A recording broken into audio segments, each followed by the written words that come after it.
Broadcasting from the basement of La Penta, this is WICR. Hello, everyone. Welcome back to the Sports Vault. Jersey Joe rolling along. And like I've been saying, I mean, it is basically Christmas time. The NBA Finals, we have gotten such a reward in the Cavs and the Warriors. Just did an entire segment just talking about everything that Cleveland did, and it's just remarkable. In one season, changing a losing culture like LeBron did, getting them to the NBA Finals, 97 and 215 in the 4 years he's gone. Just unbelievable. But now it's time to just look at the Warriors, because when you look at their season as well, it's as impressive. I mean, look, there's a reason that this is the first time two rookie head coaches are ever meeting in the NBA Finals. I mean, Steve Kerr, what he's done in year one, I mean, it's just, you can't even put into words how impressive he is. Now, obviously, he's had the talent to back it up, but I think at the end of the day, one of the most impressive things he did is there's that unselfishness with Golden State. You have guys like Andre Iguodala and David Lee coming off the bench. Those are guys who have been all-stars in this league, guys who have championship pedigree on their name. Now, they've never won those titles, but again, they've been close, and they're guys who've done a lot of important things in this league. I think when you look at it, when you look at Steph and you look at Klay Thompson, those are guys where on other teams that could be a problem, because they both play very similar styles. They both need the ball in their hands. They like to shoot. They're tremendous scorers. That could be an issue on other teams, but not for Golden State.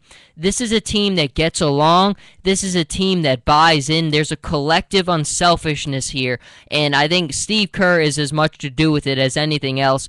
To get a guy like Andre Iguodala to come off the bench, sacrifice, and give up a lot of playing time, and to play as well as and be as important as he is, I think that speaks volumes to his abilities and volumes to the collective unselfishness for the Warriors. And it's part of the reason I think we're getting such a good finals is both sides, the Cavs and the Warriors, very unselfish. Both are tremendous defensively. Both are outstanding, unearthly at points on offense. It's going to be incredible. And I think, look, Mark Jackson, there's been a lot of talk about, look, this is his team, really. This is just kind of, he's the one who should be here right now. It's all been his work. And I disagree. I think, look, in sports, sometimes there's guys who are good at getting you back, bringing a franchise back, and I think he deserves the credit for that. He helped make Golden State relevant again, but he wasn't the guy who was going to get them here to the NBA Finals. They needed somebody who was a little bit more of a coach. I think Mark Jackson was a little bit more of a motivator than a coach, and I think Steve Kerr is more of that. I think he is more of a coach, a guy who's going to be more of a tactical person than Mark Jackson ever was. Now, Mark Jackson deserves some credit for this. He is part of the reason they are here, but he's not the reason. Steve Kerr is the reason. Stephen Curry is the reason. And I think Mark Jackson, people are going a little bit overboard when they try to say that he's been robbed and this is really him. He helped. He certainly did. He helped bring him back. But sometimes in sports, there's a reason why Jim Schwartz for the Lions wasn't the guy who was going to get them to a Super Bowl. He helped bring the Lions back. He deserves credit for that. But he was never the guy to be the sustained and continued greatness guy. That's what Jim Caldwell is there for. I think it's the same exact thing with the Golden State Warriors. Mark Jackson was not the guy who was going to bring them to NBA Finals. It was Steve Kerr. And the one thing that you saw dramatically different in Steve Kerr was the defensive commitment. My problem with Golden State, their tenure under Mark Jackson, was they just were not good enough defensively. They were scoring 100 points a game, but they were giving up 100 points a game. The improvement, I mean, you look at all the numbers. Golden State was one of the best teams defensively in the NBA. They were incredible. They were remarkable. I thought that was going to be the difference maker in the Houston series, and it was for all intents and purposes. The defense was the difference maker for the most part. They were the better defensive team at Oracle. In important stretches, they were the better defensive team. And I think overall, when you look at Golden State, you got to feel so good about their chances to win in the finals just because they've been the best team in the NBA all year. Now, until Cleveland woke up on January 15th and they went on the 12-game winning streak, they build their identity, there wasn't a better team in basketball than the Golden State Warriors on both ends of the floor. There was just nobody who was better, and I think they have the best collective roster in the NBA. I mean, when you look at their starting lineup, Draymond Green, you look at Stephen Curry, Klay Thompson, I mean, they have Andrew Bogut and Festus Ezeli, who could be a starting center for any other team in the NBA. Harrison Barnes, who they still got a steal taking him in the draft when they did a few years ago.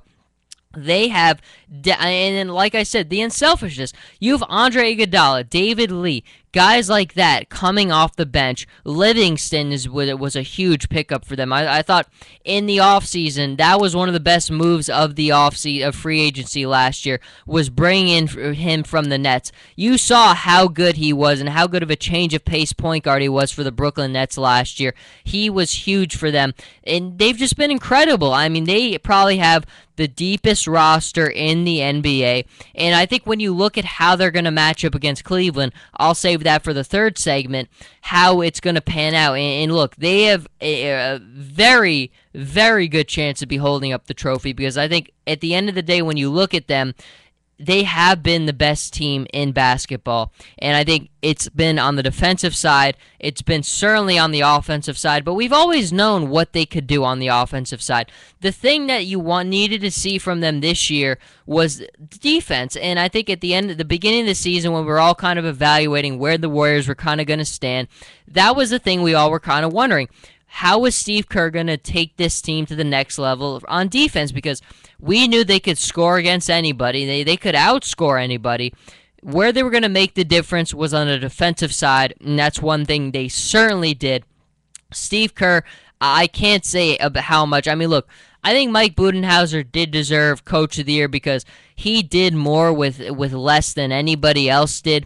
But, I mean, it's so hard because what Steve Kerr did in his first year, if he wins an NBA title his first year, the way that he did, as dominant as he did, it's got to be considered one of the most special seasons in NBA history because, again, you're there for 1 year and you just totally change everything.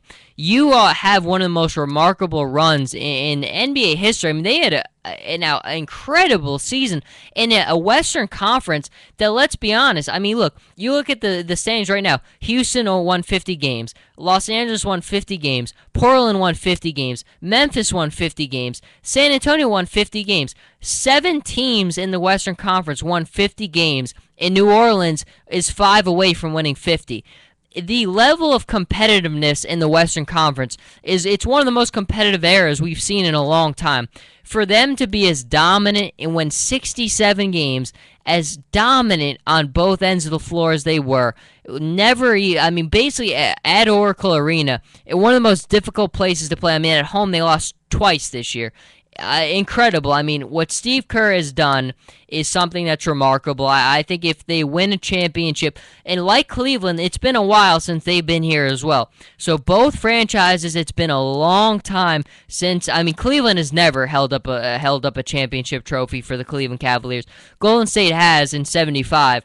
But it's been a long time coming, and I think it's going to make for such competitive drama. I really do. I think they're both very likable. Golden State's so likable. I mean, look, who doesn't love Stephen Curry? Who doesn't love watching the way that he plays, the way things have gone with his daughter at the press conferences? It's a good family. His father, Dell, his brother, Seth. I think it's a great story. It's good for the NBA. It's good for sports, what we have here with the Cavs and the Warriors. Both groups are fun to watch. There are stars all over the place. Golden State's starting lineup, I mean, is an all-star team, basically. Draymond Green is incredible. Harrison Barnes is terrific. Klay and Steph are two of the most fun, exciting players we've ever had in the league.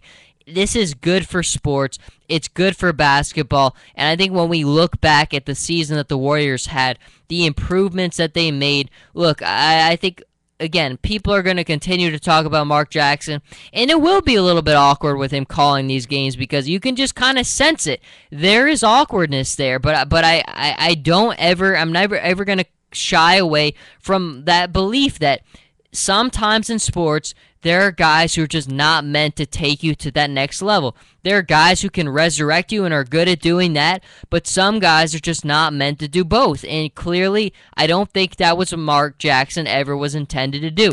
Steve Kerr was the man for that, and he got it done, and certainly we're going to be all rewarded for it. But in the next segment, coming up, the picks, I don't think people are going to, I mean, look, I'm as in tune with the Cleveland Cavaliers as anybody. People know how much I enjoy watching the team. So both teams, actually, I mean, really, I watch more Warriors and Cavaliers than any other teams in NBA. So I think for me, this is a win-win situation. I really get to watch the two teams that I enjoy the most in the NBA Finals. It's a can't lose, basically.